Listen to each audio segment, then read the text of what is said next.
નમસ્તે વિદ્યાર્થી મિત્રો, જ્ઞાનપથ સ્કૂલમાં આપનું હાર્દિક સ્વાગત છે. હવે આપણે આજે તમારે કહાની સાંભળવી છે ને?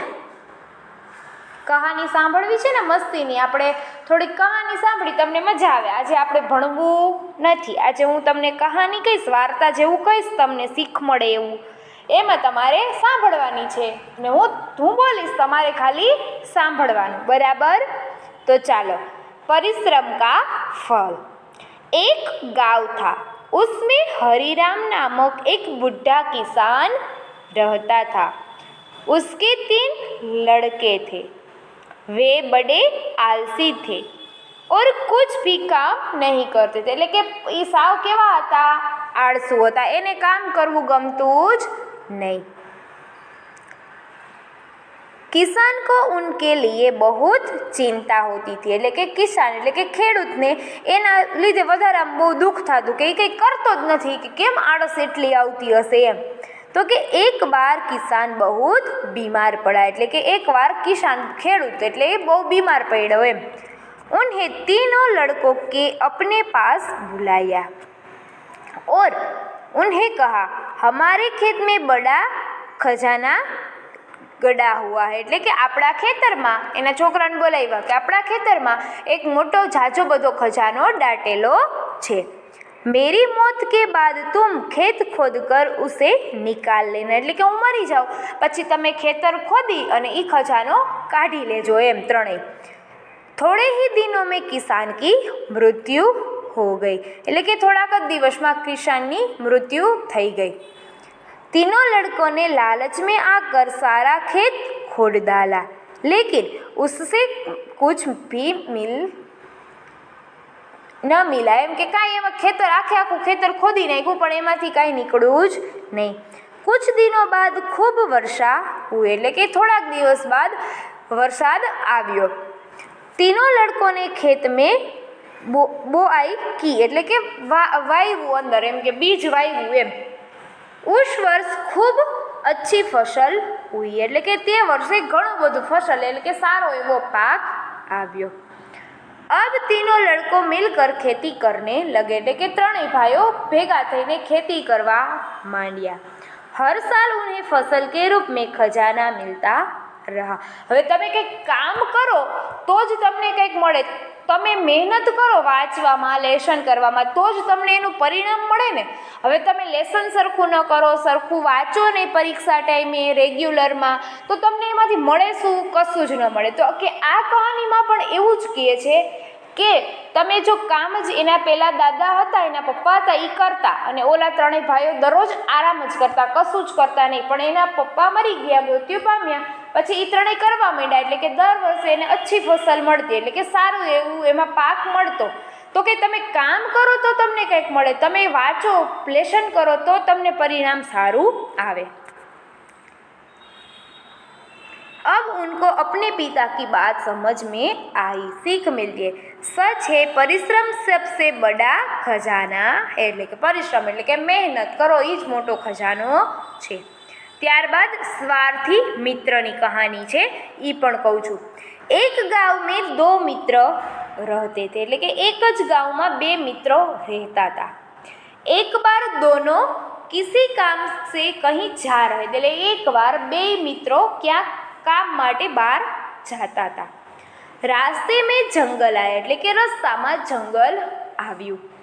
दोनों ने संकट के समय एक दूसरे को सहायता करने का वचन दिया था. એટલે કે પેલા 2 મિત્રો હતા એટલે કે વચન આપે કે હું તને ગમે ત્યારે સંકટ હશે, સંકટ સમય હશે, હું ત્યારે તારી સાથે જ રહીશ. इतने में सामने से एक भालू आता हुआ दिखाई दिया. એટલે કે રસ્તામાં એ જંગલમાં 2 ભાઈબંધ જતા હતા, દોસ્ત જતા હતા, તો એને રસ્તામાંથી એક ભાલુ સામેથી આવતો દેખાણો. भालू को देख कर दोनों डर गए. એટલે કે રીછ, ભાલુ એટલે કે રીછને જોઈને એ બે દોસ્ત મિત્ર ડરી ગયા. भालू को अपनी तरह आता हुआ देखकर एक मित्र दौड़कर पेड़ पर चढ़ गया. એટલે કે રીછને સામેથી આવતા જોતા જ તરત જ એક મિત્ર શું કર્યું? ઝાડ ઉપર ચડી ગયો. दूसरे मित्रों को झाड़ पर चढ़ना नहीं आता था. એટલે કે બીજા મિત્રને ઝાડ ઉપર ચડતા આવડતું નહોતું। વહ જમીન પર મુર્દે કી તરહ લેટ ગયા, એટલે કે બીજો મિત્ર એનો જે બીજો એક ચડી ગયો તો ઝાડ ઉપર અને બીજોએ શું કર્યું તો કે જમીનમાં ઊંધો સૂઈ ગયો અને મુર્દાની જેમ, એટલે કે શ્વાસ લીધા વગરનો સૂઈ ગયો। ઉન્હે અપની સાસ બંધ કર લી, એટલે કે એને શ્વાસ લેવાનું પણ બંધ કરી દીધું। ભાલુ ઉસકે પાસ આયા, એટલે કે રીંછ એની પાસે આવ્યો, જે નીચે સૂતો હતો ને માણસ મિત્ર એની પાસે આવ્યું। ભાલુને ઉસકો કાન સૂંઘે, એટલે કે ભાલુએ એના કાન સૂંઘ્યા। ઉસસે મરા હુઆ સમજકર ભાલુ ચલા ગયા, એટલે કે એને મરેલો સમજી અને ભાલુ આગળ ભાલુ એટલે કે રીંછ ચાલ્યો ગયો આગળ, કેમ કે એ જીવતો જ હતો પણ એને શું કર્યું હતું કે થોડી વાર એનો શ્વાસ બંધ રોકી લીધો હતો શ્વાસ એનો।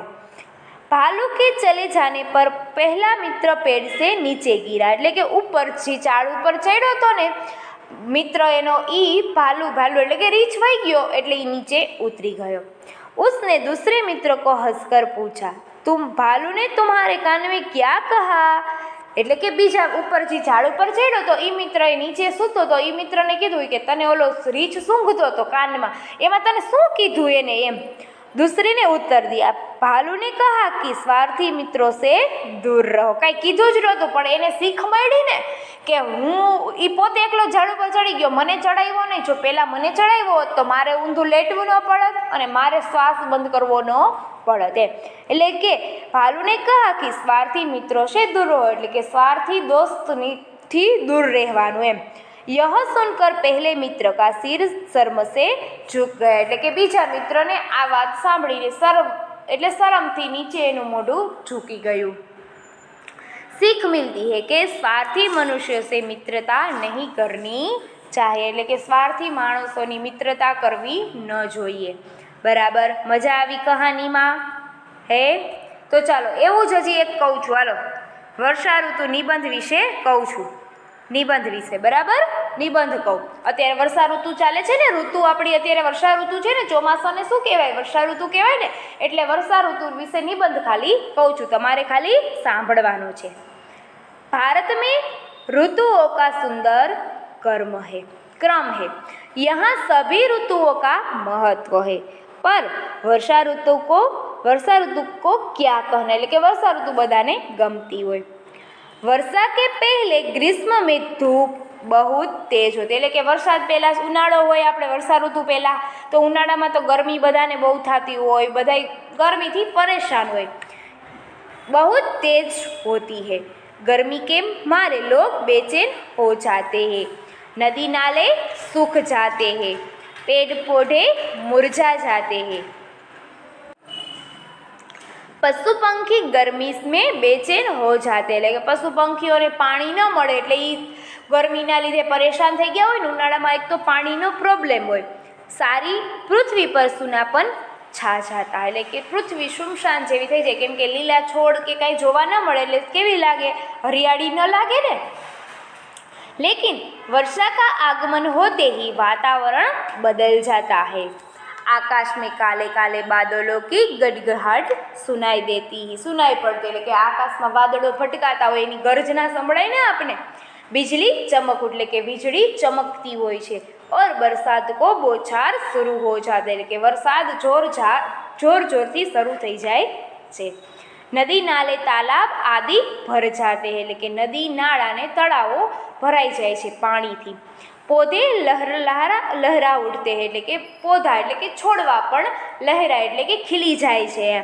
પેડ ઝૂમને લગતે, એટલે કે ઝાડવાઓ પણ ઝૂમવા એટલે કે હલવા માંડે છે, સરસ।